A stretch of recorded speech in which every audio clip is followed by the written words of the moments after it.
Audiolibros en 15 minutos.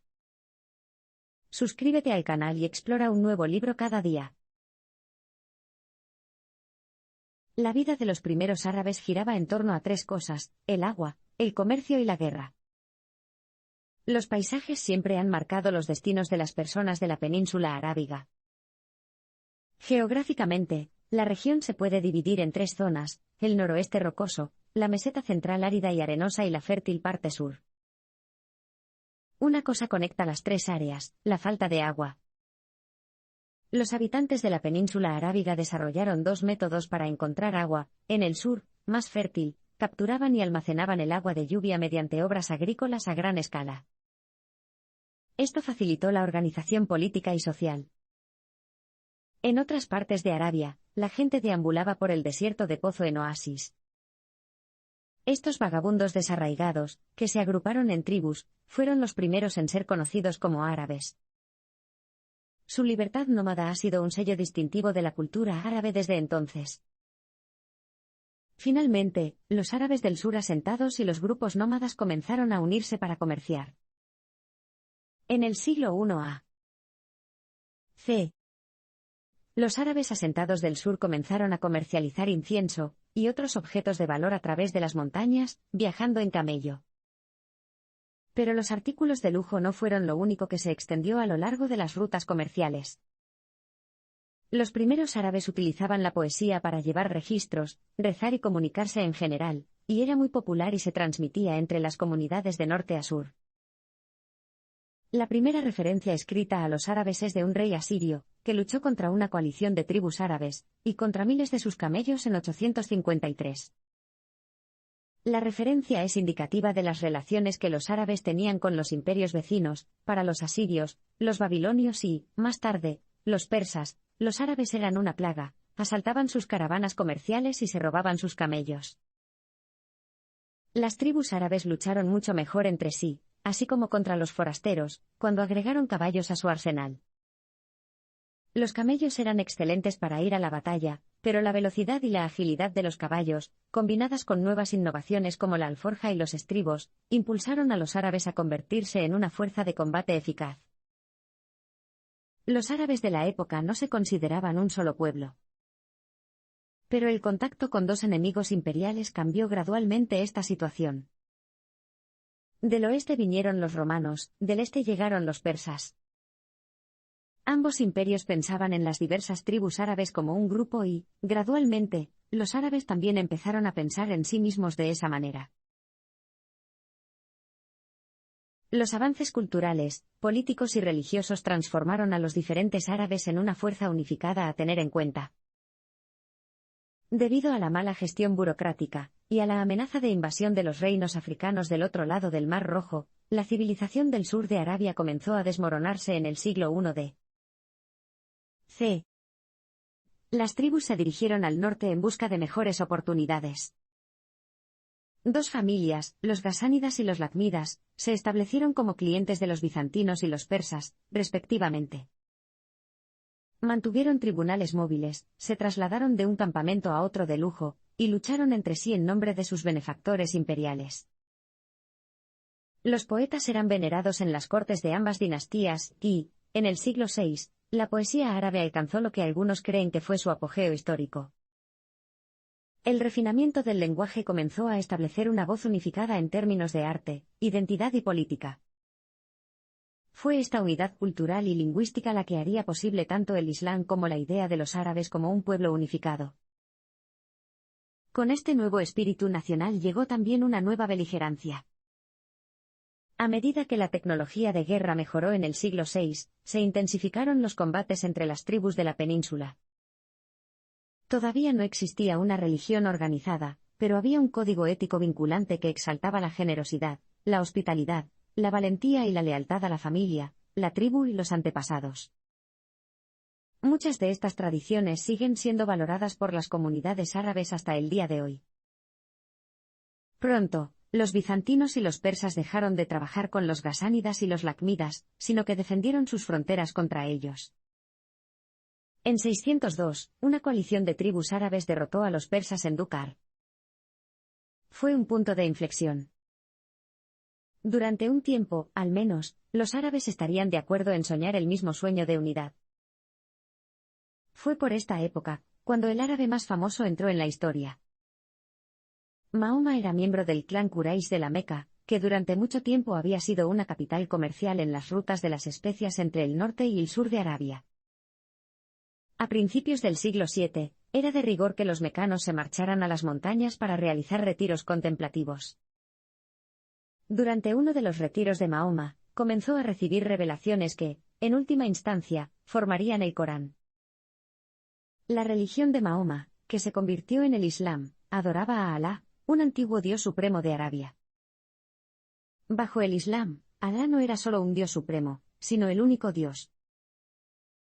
El lenguaje poético y el mensaje del Corán, y el magnetismo personal de Mahoma, atrajeron a un pequeño, ferviente y creciente cuerpo de creyentes en la Meca. Pero no todos en la Meca quedaron cautivados por la nueva ideología. Gracias a la personalidad de Mahoma y al poder del Corán, el Islam se convirtió en una fuerza imparable. Para los clanes gobernantes de la Meca, Mahoma era un disidente peligroso que alteraba las tradiciones paganas y, lo que es más importante, las normas mercantiles que los mantenían con incienso y túnicas finas. Mahoma vio lo que estaba escrito en la pared. Su solución fue una hégira, emigró. En 622, él y sus seguidores se dirigieron a la ciudad de Medina, donde se había criado su abuelo. Si los años de la Meca fueron la base espiritual del Islam, los años en Medina lo establecieron como una fuerza sociopolítica. No estamos totalmente seguros de por qué, pero cuando Mahoma llegó a Medina, los ciudadanos de allí lo pusieron inmediatamente a cargo de la ciudad. Consciente del nuevo poder de la escritura, Mahoma redactó inmediatamente una constitución para la ciudad, y organizó una serie de redadas para aumentar las arcas de Medina. El poder musulmán creció rápidamente. Solo 8 años después, los clanes de la Meca capitularon ante el creciente poder de Medina, al darse cuenta de que sería más rentable unirse a Mahoma. Mahoma regresó triunfalmente a la Meca, y su propio clan Quraysh recibió las llaves del santuario sagrado de la Kaaba, que conservan desde entonces. A medida que los rumores sobre el liderazgo de Mahoma circulaban por Arabia, más y más jefes de clanes comenzaron a rendir homenaje a Medina. Pronto, Arabia se unió por primera vez en su historia. También sería la última. Mahoma murió en 632. Bajo su mando, el Islam se había convertido en la fuerza dominante en Arabia. Durante la última enfermedad del profeta, su compañero Abu Bakr dirigió las oraciones, y fue él quien asumió inmediatamente el cargo de líder del Islam cuando Mahoma murió. Pero, ¿podría mantener unidos a los seguidores de Mahoma a largo plazo? Abu Bakr tenía un plan inteligente. Se dio cuenta de que los árabes necesitaban un enemigo común para consolidar su unidad. Los bizantinos y los persas presentaron opciones convenientes, ambas cercanas y debilitadas. Reunió a los árabes de toda la península contra este enemigo común. Cuando murió, su sucesor Umar tomó el relevo. Los bizantinos y los persas no estaban dispuestos a capitular.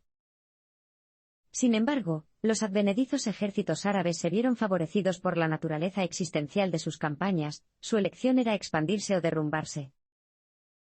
Así que se expandieron y derrotaron milagrosamente a ambos imperios en batalla casi simultáneamente, con la ayuda de sus punteros arqueros. El mundo estaba ahora al alcance de sus manos. Mientras los ejércitos árabes marchaban por todo el mundo, el trauma en el país moldearía para siempre el rostro del Islam. La derrota de los bizantinos y los persas abrió el mundo a los árabes. Se movieron rápido, en solo unas pocas generaciones, los ejércitos árabes conquistaron vastas extensiones de tierra, desde Portugal hasta Tayikistán, desde Adén hasta Azerbaiyán. A medida que pasaban las generaciones, las poblaciones de sus territorios se arabizaron. Pero la propia cultura árabe se vio diluida por las culturas indígenas de las tierras conquistadas. Ser árabe pasó a ser más parecido a ser ciudadano de los Estados Unidos de hoy, menos por el origen étnico y más por el idioma y la cultura compartidos. Mientras tanto, se estaban gestando problemas en la metrópoli árabe, Medina. Uthman sucedió al califa Umar cuando murió en 644. La corrupción se extendió bajo su liderazgo. Recompensó a su propia tribu, los omeyas, con trabajos cómodos y las fabulosas riquezas que empezaron a llegar desde el creciente imperio. Otros líderes de Medina no estaban contentos. Uthman sucumbió a un motín en 656 y fue sucedido por Ali, el primo hermano de Mahoma. Ali intentó poner fin a la corrupción, pero algunas tribus adineradas de la Meca y Medina preferían la posición elevada a la que habían ascendido bajo Uthman. La violencia se apoderó de la península, y culminó en la traumática batalla de Siffin, que duró 4 meses, en 657. Siffin frustró permanentemente la esperanza de un Islam unificado. Esto llevó al cisma entre la Sunna, quienes siguen la práctica consuetudinaria, y Shiat Ali, el partido de Ali. Cuando Ali fue asesinado en 680, se convirtió en mártir para sus seguidores, quienes hasta el día de hoy se sienten culpables por no haberlo protegido. Tras el cisma, un miembro del clan omeya de Uthman asumió el cargo de califa. Muawiyah fundó la dinastía omeya, con Damasco, en la actual Siria, como su nueva capital. Se piensa que los omeyas fueron la primera dinastía islámica, pero en realidad se parecían más a la última de las dinastías preislámicas. Los gobernantes omeyas se hicieron famosos por supuestamente disfrutar de placeres decididamente antiislámicos, como grandes cantidades de vino, en sus lujosos palacios. La cultura árabe estaba migrando del árido desierto a los placeres urbanos más suaves de la arquitectura y la caligrafía. La mezquita omeya de Damasco es el mayor monumento de la época, una sinfonía de mosaicos antiicónicos y madera con incrustaciones geométricas. Los omeyas también presidieron la formación de una identidad nacional árabe. Los súbditos omeyas vivían según las reglas de la burocracia árabe, comerciaban con sus monedas y escribían en escritura árabe cursiva. Sin embargo, mantener la paz no siempre fue pacífico. Las rebeliones fueron aplastadas brutalmente, como una en Irak, en la que las fuerzas omeyas mataron a 120,000 personas de una sola vez. Pero en última instancia, una rebelión se mantendría. Bajo los abasíes, Bagdad se convirtió en una capital intelectual y cultural. El clan que finalmente derrocó a los omeyas era descendiente de Abbas, el tío de Mahoma.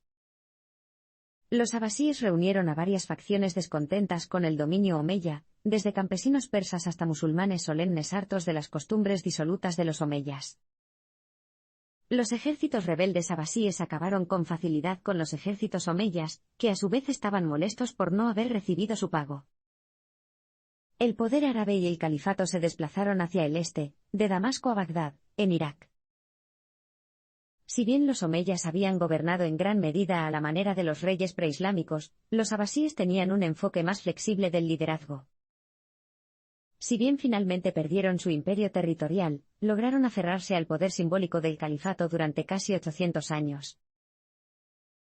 Los abasíes transformaron Bagdad en una capital cultural urbana, una metrópolis cosmopolita del imperio de gran alcance. Los estilos arquitectónicos para los nuevos pabellones y palacios se importaron de los rincones más lejanos del imperio, y fueron construidos simultáneamente por 50,000 trabajadores. Las noticias y los ingresos también llegaron a una velocidad cada vez mayor desde el más allá. Fue posible viajar más de 1.200 kilómetros desde Asia Central hasta Bagdad en tan solo 12 días. Los abasíes también presidieron una revolución intelectual de la religión y la ciencia. En el siglo IX, el califa Ma'mún desarrolló la primera ortodoxia islámica, transmutando lo que antes eran opiniones en aciertos y errores. A Ma'mún también le fascinaban la geografía, las matemáticas y la astronomía. El idioma inglés tiene prestadas palabras árabes como álgebra, algoritmo y muchas otras gracias a los avances logrados durante este tiempo. Las tendencias intelectuales y estéticas árabes pronto se pusieron de moda también en los centros urbanos vecinos. En Constantinopla, el emperador bizantino construyó un palacio de recreo al estilo de Bagdad en el Bósforo. En Guangzhou, durante la dinastía Tang, elegantes cortesanos chinos paseaban con caftanes y turbantes de estilo árabe. Pero la dominación árabe se diluía cada vez más, se distanciaba de su pasado nómada.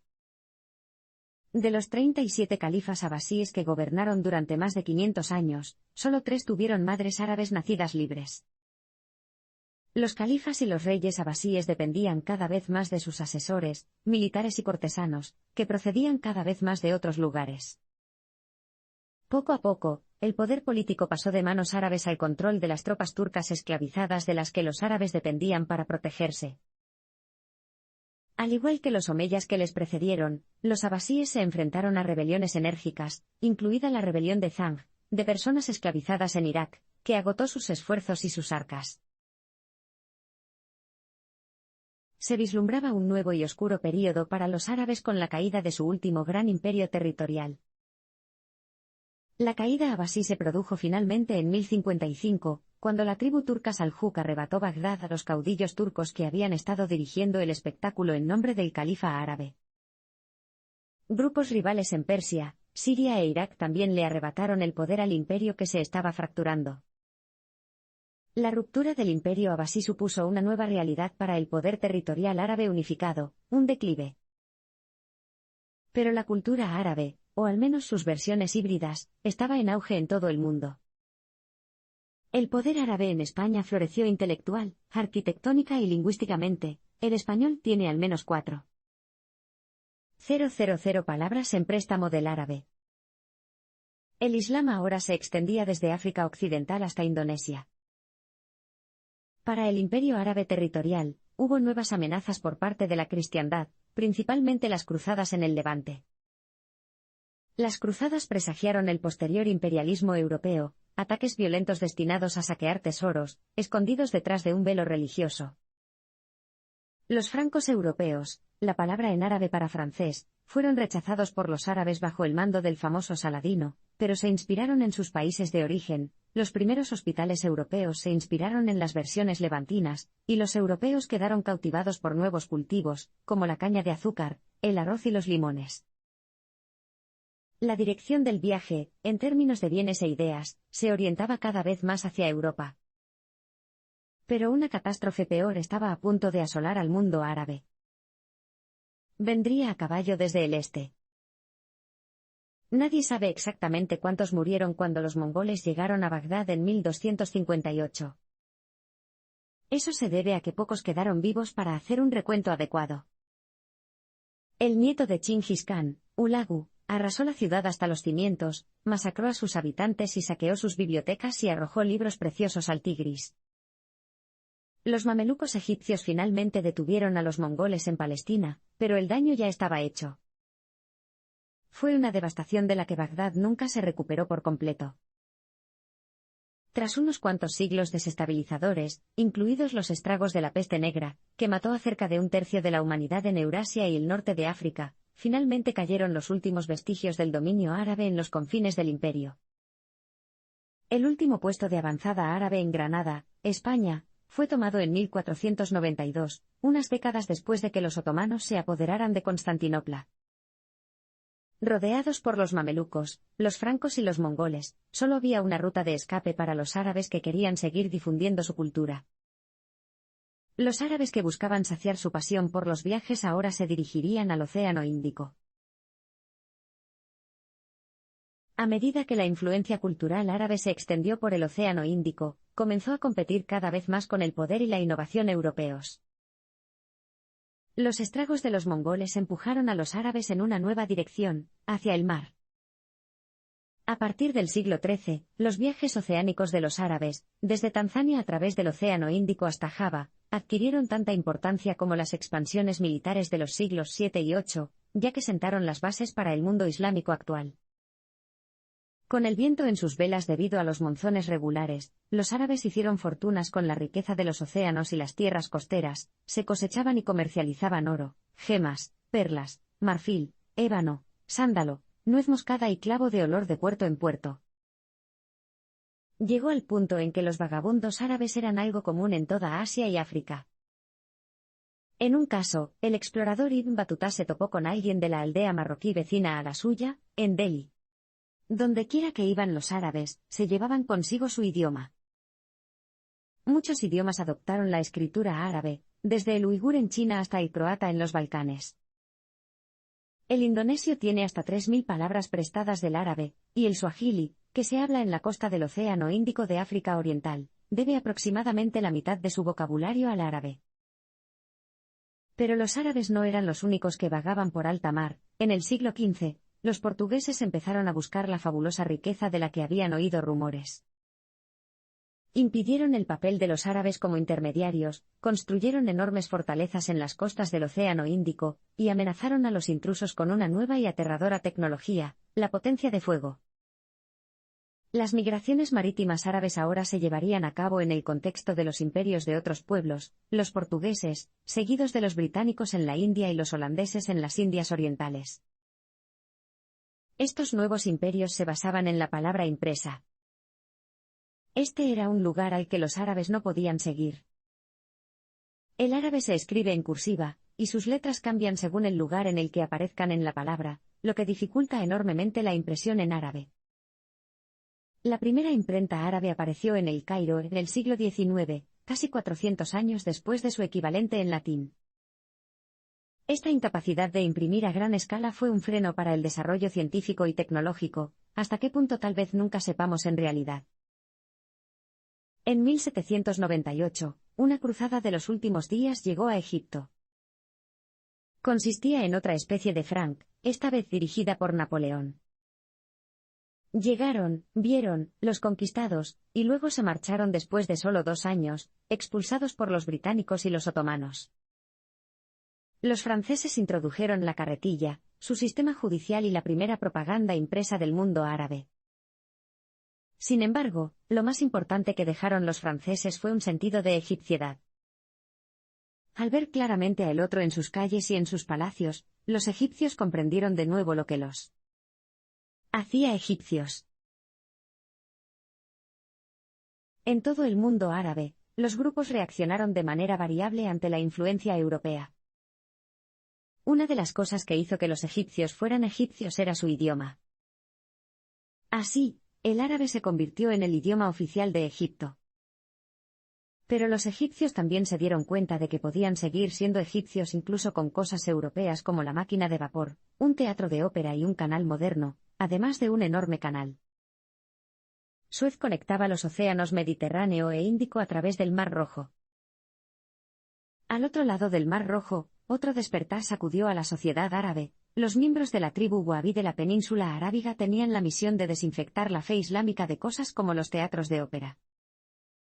Desataron una ola de vandalismo en toda la península y profanaron todo lo que consideraban politeísta, incluidas las tumbas de los compañeros de Mahoma, veneradas desde hace mucho tiempo.